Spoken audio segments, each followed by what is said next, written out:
So let's talk about the Africa Rich List. Obviously, starting with Dangote, Yes. and like I mentioned, it's really a play on that listing last year. Yeah. But some still point to the fact that he might be able to move even higher on that list. Definitely. Dangote's story is a two-dimensional story. One is the Nigerian economy, and two is Africa as a whole. He's growing faster. The company is growing faster than the Nigerian economy. He's dominated three spaces: sugar, cement, and pasta. And what he has done is to bring the value of some of these companies listed into the public listing space. And just 5% of the shares are listed in the Nigerian market because of the free float rule. And it's likely to list again in the UK later this year. So I think we haven't seen the last of the Dangote group. He still has ways to go. He's number 51. I could say speculatively that by this time next year, he'll be in the top 30. We'll be watching that. But obviously, I think the interesting story about Dangote is that he's investing in Africa. And this is a continent where it's seen as the poor continent, but obviously some people are making some money here. We see others listed on the list, including Nicky Oppenheimer. Obviously, that's a mining story in South Africa. He's listed as, with $7 billion, is listed amongst the top 200. Then, of course, we have Johan Rupert, the family there, luxury goods, $4.8 billion. And then, of course, there's Patrice Motsepe, who is also in mining. So, obviously, it's a very interesting story that this is coming What's unique about the Dangote story is that he's talking about essential commodities, things with price inelasticity. He's talking about sugar, which is an essential commodity here. He's talking about cement, which is for building, and we have a major built-in shortfall. And he's talking about pasta, which is also a food and fast-moving consumer good. So his story is focused mainly on these goods that address the middle and the bottom of the pyramid in terms of consumption. But also the fact is that last week, he launched the the Dangote Foundation, and put about 5 billion naira available to through the Bank of Industry. So he's also trying to encourage social enterprise and social entrepreneurship, so that he's reaching out across all segments to the stakeholders. So corporate good, social responsibility, at the same time driving home the Nigeria and African story.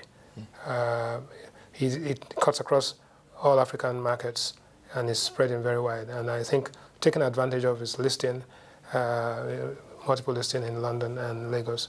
And another thing is that it's making a transition from a domestic brand into an emerging market brand, which is being recognized across various markets. So it's firing all cylinders and is doing all the right things. I think this is quite a remarkable story. Indeed, but what can we learn? Obviously, the whole of Africa has that infrastructure gap. Yeah. That sounds like an opportunity for many others to get in there. Obviously, many that have moved into that list have shown entrepreneurship, looking at markets where there are deficiencies. What are the big learning points for those who want to take advantage of Africa as a whole? The learning points to me are that recently we've had the time lag between the prosperity point and the bottom of a recession in the world is about 9 years. You have a 1 in 9 year opportunity. What Aliko has done is seen the opportunity and has closed in on it and taken it and run away with it. What you have to do is to be very clear in your mind and stay focused and have the guts to take the risks that he took. And it'll be a very hard act to follow, but definitely he's a role model for a lot of young entrepreneurs that, one, you can succeed, you can make a transition from Africa to becoming a global brand, and you can actually play and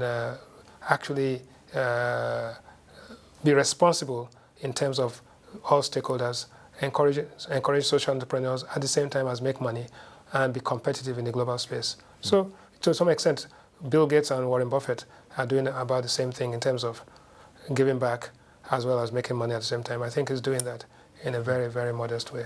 And looking at the industries across the continent that you think might bring some other people on this list or move some others further, we look at things like telecoms, we look at obviously like the whole resource issue and of course infrastructure gap. Where do you see the big opportunities for investors in Africa? First and foremost, I'd like to look at hospitality. The hospitality business, there's a major shortfall across Africa, even in Nigeria, shortfalls, 5-star hotel rooms across this country, and in most of Africa. In only maybe in South Africa that you have a little bit of an equilibrium.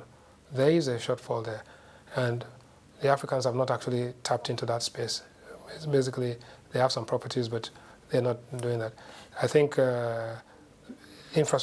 rail infrastructure, which the Chinese have come in, road infrastructure, partnering with the governments, right, in terms of concessioning. It is quite clear that the governments, both in Europe and in Africa, are unable to run some of these public utilities and businesses efficiently. So once they have the skill, I think that's another area of opportunity. So I would take telecom, and I would take the infrastructure space where you can partner with them and run away with it. I'll definitely agree with you on the hospitality bit there.